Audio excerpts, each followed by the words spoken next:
Obviously, Bay Weld, they have a basic design that they started with for this size of boat, but we have been ocean boating for quite a while, so we already came into it knowing what we did and didn't want, and everything's so custom that we get to pick whatever we want, and they are making it happen. So it's just awesome.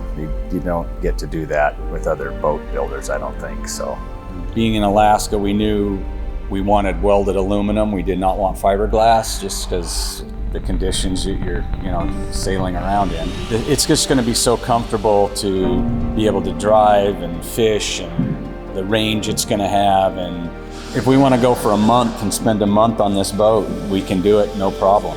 Working through how to have everybody in our family be comfortable was a big part of the design, and they were able to be really creative with, and we're very excited about being able to accommodate everybody in our family. Just when we think we have every good idea there is to have, they come up with another good idea.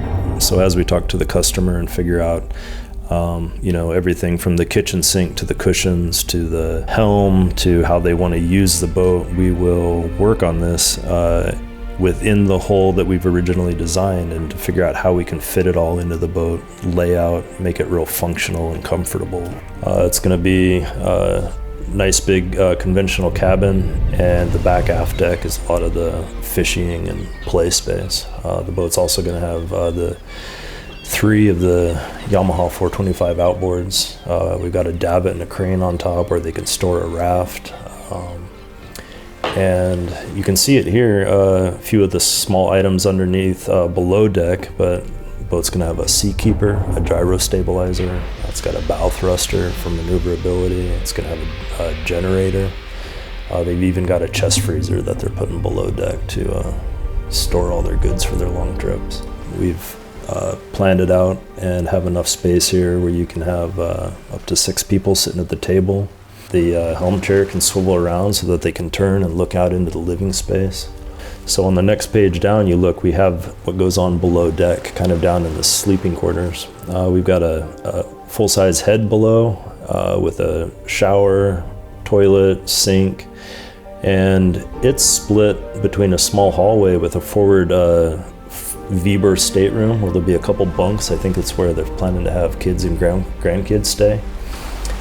And across from that, you can turn and walk back into, it's basically a stateroom, twin bed, closet, a pretty nice comfortable space just to get away from everything.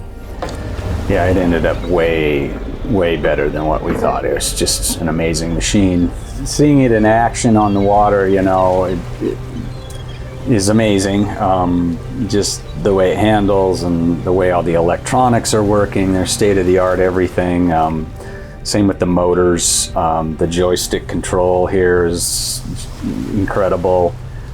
Everybody talks to you about that while they're installing it in the shop, like, you're not going to believe how awesome this is, but until you can actually get in the seat and start using it, you have no appreciation for it.